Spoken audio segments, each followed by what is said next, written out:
in a world where cultural identity is often the first casualty of conflict, very few voices resonate as powerfully as the voice of Tasoula Hadjitofi. She's here today with us. Thank you so very much. A refugee from Famagusta, Cyprus, she transformed personal loss, as you described this morning, to a global mission for justice that inspired so many. Founder of Walk of Truth. She has led efforts to recover looted cultural heritage and combat art trafficking. And her work draws compelling parallels, we're able to say, between the cultural erasure that we see at the occupied Cyprus and the challenges faced by the Armenian people in Artsakh. Thank you so much for the stories and your testimony this morning at the conference here in Bern. And thank you so much for spending time with us at the Media Corner of the World Council of Churches. Thank you very much for your interest in our story. Thank you. Your journey began with the loss of your home, your house in Famagusta.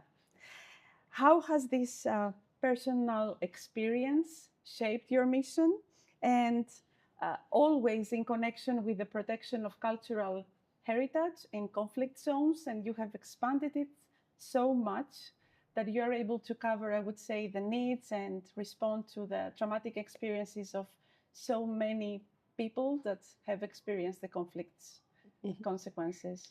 Thank you. Famagusta in 1974 was a coastal town where Brigitte Bardot, Elizabeth Taylor, and all the famous people were enjoying their summer in the sea there. It was a very progressive place. So our house was next to the sea. I had a very playful youth, but always shaped by faith every Sunday to the Greek Orthodox Church to pray.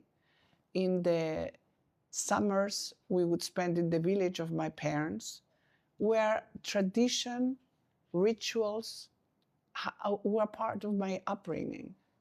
So in our churches, there are the icons and the mosaics and the frescoes depict passages of the Bible. And they are a part of our prayer. We don't pray to the icons, but we pray with the icons. So at the age of 15, whilst I was a young woman dreaming of my future, the invasion by Turkish army came, and we were bombed. We were feared for our lives for 3 days, and we ran away to freedom as refugees displaced in another place. But I think that when you're a child and you witness war, you're just never the same again. And that fear, that sense of loneliness, that there is nobody there, I dare say, I even question where was God that moment, you know? It took me years of growth to understand things afterwards, and I became a Christian by choice and not by default of my upbringing. But after my studies in the UK, when I came to the Netherlands, I became an activist to tell the story, where I came from and what happened. And I was targeted by art traffickers who wanted to sell me looted art from the occupied area, to use me to sell them back to my government, because I was a young honorary consul. So that is how my journey began. I didn't choose for that, but when I saw the frescoes, the icons, and the mosaics, and at that time we didn't have any access to the occupied area, and there was no internet, so I began my journey. So I started sending soldiers from the UN to bring me pictures, Turkish Cypriots who were there, and they came to renew their passports to me. They were giving me information. And I have been helped a lot in my journey by wonderful people worldwide who share my values and not necessarily they're of Greek of origin. In fact, the ones who helped me most are Turkish and Turkish Cypriots. Impressive. Yeah. Impressive. And in these efforts that actually become a part of your identity throughout your life in recovering looted artifacts, what kind of similarities, what kind of common patterns are you able to see between the case of Cyprus and what is happening now in Artsakh, Nagorno-Karabakh, in connection to the monuments and the artifacts there? First of all, I think that many people don't understand the history of the Armenians and the Christians in Turkey. Mm-hmm. So if you read the history and see the genocide of the Armenians, the expulsion of the Greeks, Assyrians, the Christians, then you understand that today's Turkey was not as it is today. So, and in Turkey, a lot of the Christian churches have been destroyed, vanished, sold. So then the same is, so it's the same perpetrator for the Armenians and also the same perpetrator now in Cyprus. And in Cyprus, we also have Armenian churches, it's not just Greek churches. And in the occupied area, they are all converted to barns, public toilets, or mosques. Now, so what is the similarity? I think that in the 51 years of occupation of Cyprus, there are many, many, many lessons learned, because the Church of Cyprus, as the owner of the religious antiquities, started civil cases. We worked with the government of Cyprus and we asked for implementation of international treaties. We lobbied as a group of volunteers to change legislations and ratify the 1954 treaty. All of these lessons learned are available to Nagorno-Karabakh, to Artsakh. Mm-hmm. And you will find the same problems, limitations of the law, but you can still lobby and change it. Although the legislators want to implement it, there is political interests why they apply force or pressure to drop court cases, for example. And I think also lack of awareness to educate people. Therefore, I think if I look at today of Nagorno-Karabakh or Artsakh, the only advice I can give to you from my own background is you can't win alone. We live in an era where we lost our moral compass. Every country is looking at their national and economic interests. We are not united in Europe, and we are not united globally. We also live in an era where there is a great gap between decision makers and the public. We are in an era where the public has a voice because they have it with technology. We are in an era where diaspora in most countries does not have a vote back home. But the diaspora is a mechanism to apply pressure in the countries where they live and ask for changes.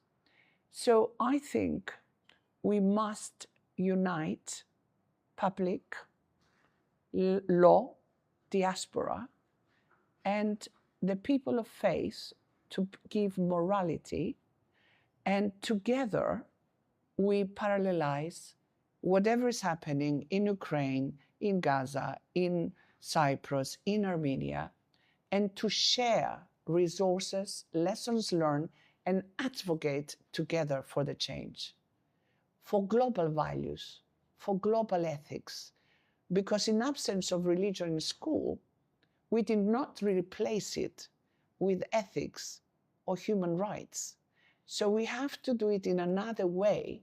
Otherwise, we are leading in anarchy and chaos.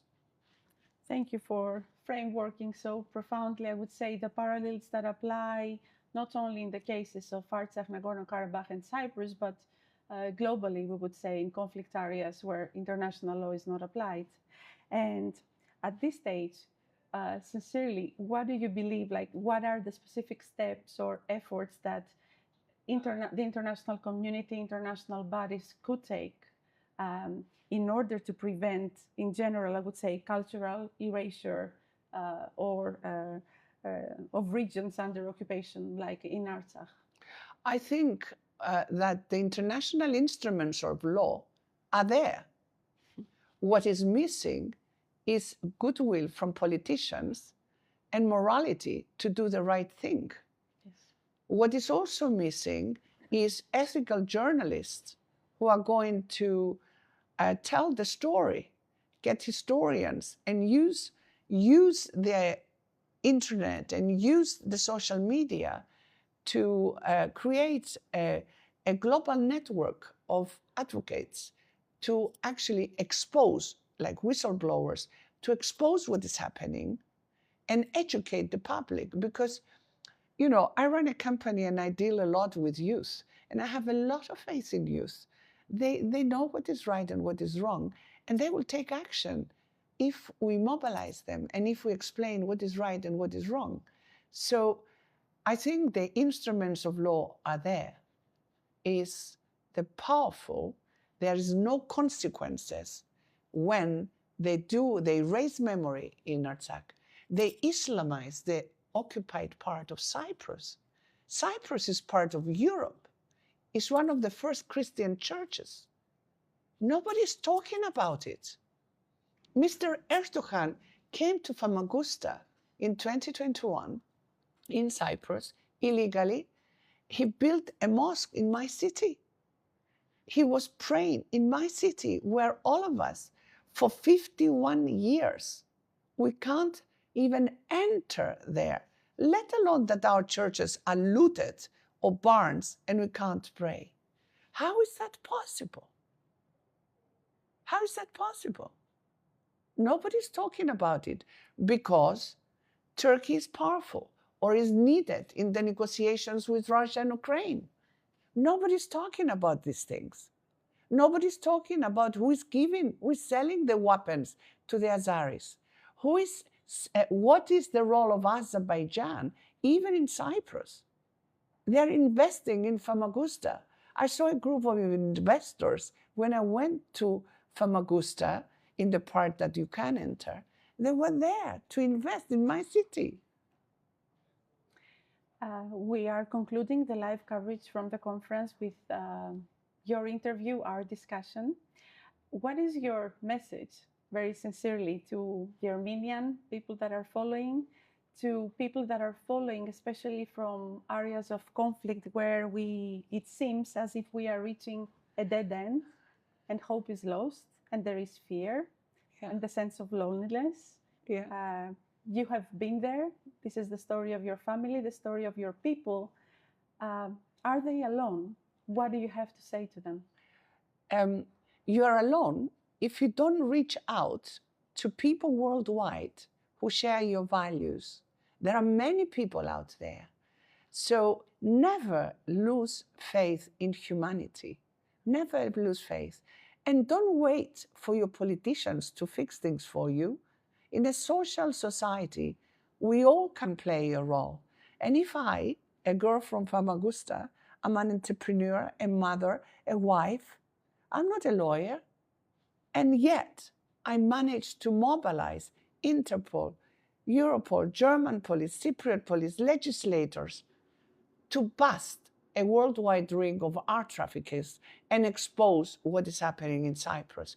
If I can do it, you can do it. Anyone can do it. And we all have a responsibility to do it. We mustn't sit back and be silent. And neither can the leaders of faith. First, we have to have unity on the leaders of faith and no hierarchy, because right now we cannot afford this luxury. Time is pressing. We wish you the best for your very important mission, and we will be happy to host you again in WCC Communications for more concerning your work, your vision, and what you're offering to humanity. Allow me to say it's extremely important. Thank you. Thank you very much. You make me feel I'm no longer alone.